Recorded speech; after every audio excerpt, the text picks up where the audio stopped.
Hello, this is Dr. Grande. Today I will offer an update on the case of Kendra Licari. She is the topic of a documentary titled Unknown Number, the High School Catfish. First I'll look at the background of this case, move to the timeline of the crime, then offer my analysis. Kendra Gail Licari was born on August 16, 1980, and lived in Michigan. She married a man named Sean and moved into his house in the small town of Beale City, 167 miles northwest of Detroit. In 2007, Kendra had a daughter named Lauren. Kendra worked as a supervisor at a bank before taking a job in human resources at Central Michigan University. Her husband Sean worked in an automotive body shop. In 2019, Kendra was fired from the university. She went to work as an IT service desk specialist at Ferris State University. Some people believe that she never actually had that job and was lying. It's not clear if Kendra was being deceptive about working there, but she was definitely being deceptive about some things. For example, she falsely claimed that she received a large pay increase. The family ran into financial problems, and their house fell into foreclosure. They ended up moving several times. Throughout all this, Kendra was very active in her daughter's life. She coached both Lauren's softball and basketball teams. Now moving to the timeline of the crime. When she was 12 years old and in the 7th grade, Kendra's daughter Lauren started dating a classmate named Owen McKinney. A few weeks later, Lauren and Owen started receiving anonymous and disturbing text messages in a group chat. The sender made it appear as though they were a young female romantically involved with Owen, so this was a romantic competitor. The messages indicated that Lauren was not invited to a Halloween party, which was being thrown by the mother of her classmate, Chloe Wilson. The messages also stated that Owen was breaking up with Lauren, saying, "He no longer likes you and hasn't liked you for a while. He's coming to the Halloween party and we are both down to blank. I can give him what he wants." These disturbing messages stopped not long after this. However, 11 months later, in the fall of 2020, they resumed. It appeared as though the messages had been designed to create a rift between Lauren and Owen. For example, "How is the happy couple? Owen loves me and I will always be the girl he loves. He will be with me while your lonely, ugly blank is alone." The blank rhymes with crass. "Why do you think he is on the phone all the time texting me? You didn't get invited to sleep with him. I did. I'm spending the night with him. I'm sharing a bed with him, not you." Several messages were being sent every day, and some of them referred to Lauren by her nickname, Lo. This made it seem like the sender was someone close to Lauren. The young couple reported the harassing messages to school officials, who later involved the police. The first recommendation was to block the messages. This proved to be impossible because the stalker was using apps that generated burner numbers. Another idea was to simply get new phones, but this was a problem due to the keen interest in catching this stalker. Getting new phones would terminate the harassment, but also derail the investigation. If the stalker was dangerous, it was critical to apprehend them. The harassing messages took a toll on the relationship between Lauren and Owen. Poisoned by the stalker's messages, they started to distrust each other. As they drifted apart, the disturbing messages continued. In September 2021, they received messages about the homecoming dance. One read, quote, "You're the definition of a perfect couple, and we'll be the forever couple that gets married. Some of us don't want to hear it anymore," unquote. In early November 2021, Owen broke off the romance with Lauren. He hoped this would satisfy the stalker, but it didn't. A few days later, the stalker wrote, "He already chose us, not you. He won't be with you this weekend, so don't even ask." Another message read, "You don't get with him in bed. Don't sneak out with him. You will be blanking dress awful. Ain't no guy want that." As the messages continued to pour in, there were additional indications the stalker had inside information. For example, they knew that Owen removed a cell phone case from his phone, Lauren attended a football game wearing his jersey, and how many points Lauren scored in a basketball game.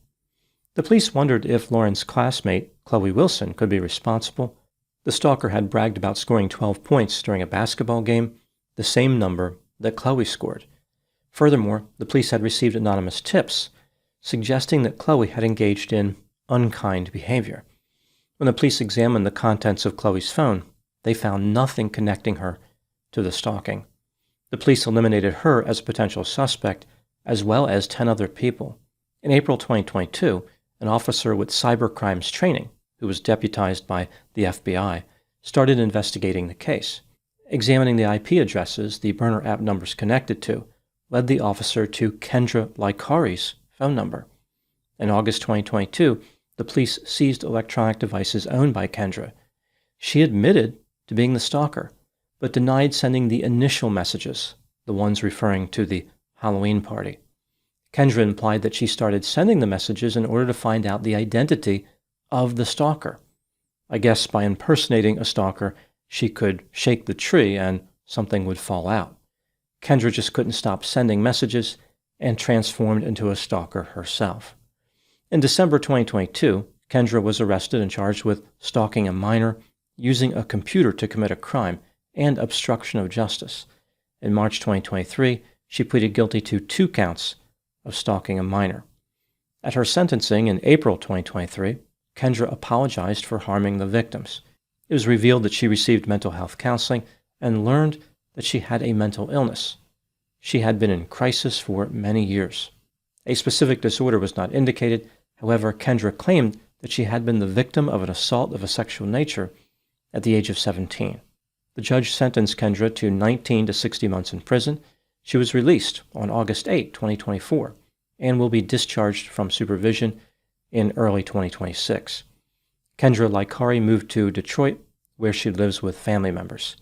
Her husband, Sean, filed for divorce and ended up with full custody of Lauren. In the documentary, Lauren stated that since her mother was incarcerated, she has not seen her in person. Lauren would like to reconcile with Kendra someday, saying, "I love her more than anything." Now moving to my analysis. Here are my thoughts on a few areas that stood out to me in this case. Item number 1. The messages that Kendra sent to her daughter Lauren were sadistic, unkind, demeaning, antagonistic, cruel, and offensive. Just a few examples. "You are the ugliest person I've ever seen. You are worthless and mean nothing. You never have. Get a blanking life out of here. You dressed like a blanking blank." The blanks rhyme with ducking and glut. "We want to take low down. She is a blanking waste. You have no friends. We all blanking hate you. Blank off, you nasty blank, skank, blank." The blanks rhyme with duck, crass, and door. At various times, Kendra referred to Lauren as useless, embarrassing, trash, a toddler, and a pointless human. She tried to convince Lauren that she would be better off dead. In the documentary, Kendra said that she might have picked up on some of her daughter's insecurities, but claimed that she didn't target them. It seems pretty clear that Kendra did target Lauren's insecurities.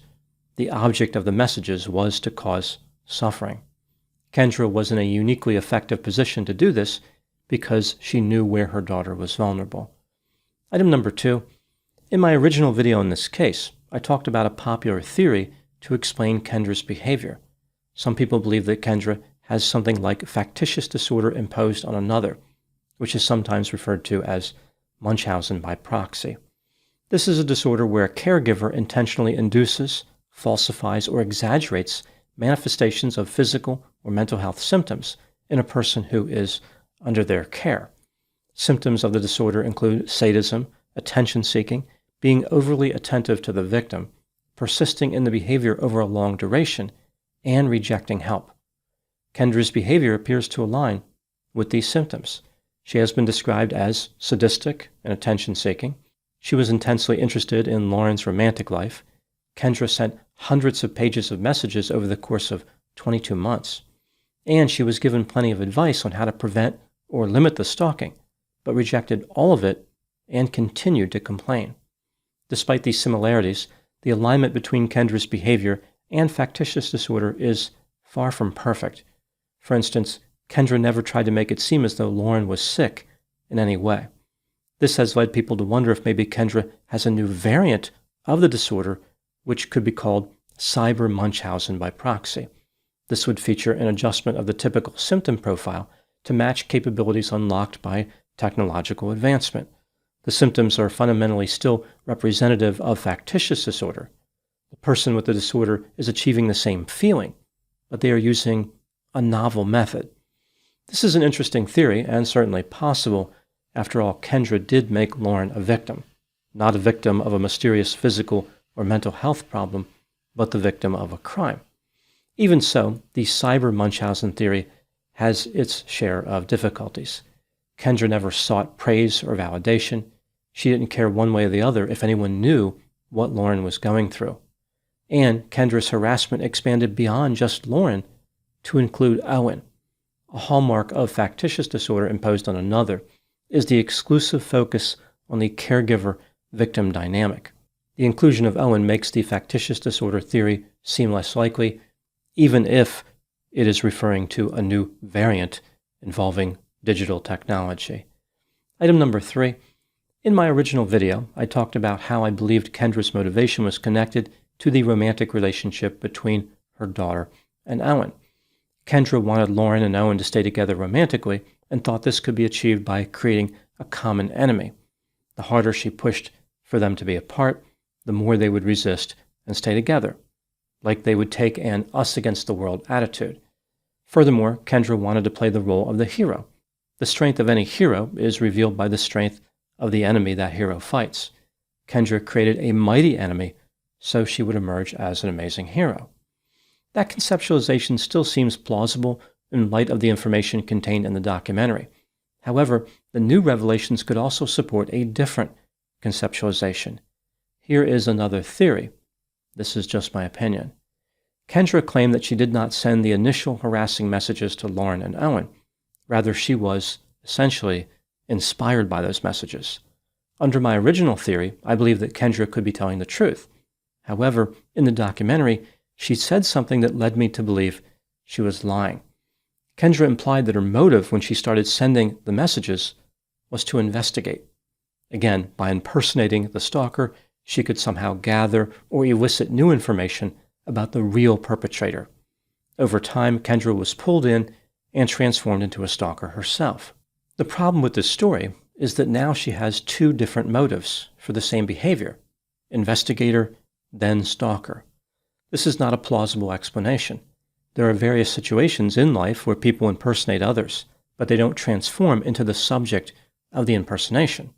For example, undercover police officers don't transform into criminals, and actors don't transform into their characters.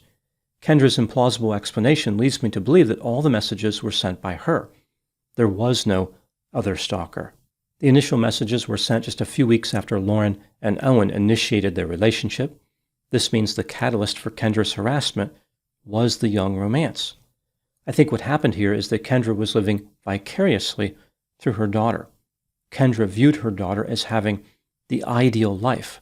From Kendra's perspective, being a high school student was living the dream. She was described as a cool mom who gossiped with Lauren's classmates, which fits with this theory that Kendra wanted to be like Lauren. When Kendra saw Lauren dating, she became jealous. She may have had some type of attraction to Owen and saw Lauren as a romantic competitor.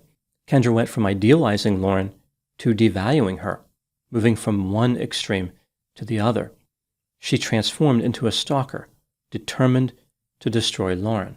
Kendra expressed her own immature desires in the text messages, saying things she was not permitted to say in other ways. From the safety of what she believed was an anonymous communication method, Kendra let loose with all her feelings, like anger, disgust, contempt, and pettiness. Everything that Kendra said as the stalker contained Kendra's true feelings. Kendra claimed that she was somebody different in those moments, but it may be more accurate to say she was her true self. This is just one theory. Unfortunately, there is no way to know for certain what happened in this case.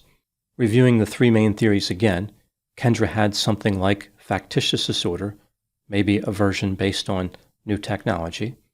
Kendra wanted to be a hero, or jealousy drove Kendra to harass her daughter.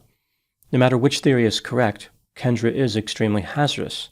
Her behavior served some type of purpose, probably to meet a disturbed and insatiable need. Kendra said that people think she is a villain because they only know one little piece of her story. but then she failed to provide any believable explanation for her behavior. Kendra cannot explain her motive. I don't think she knows why she harassed Lauren and Owen. She said, "I don't even know who I was. I don't even think I knew how to stop." At the end of the documentary, both Kendra and Lauren expressed a desire to reconcile, but reconciliation without insight is risky.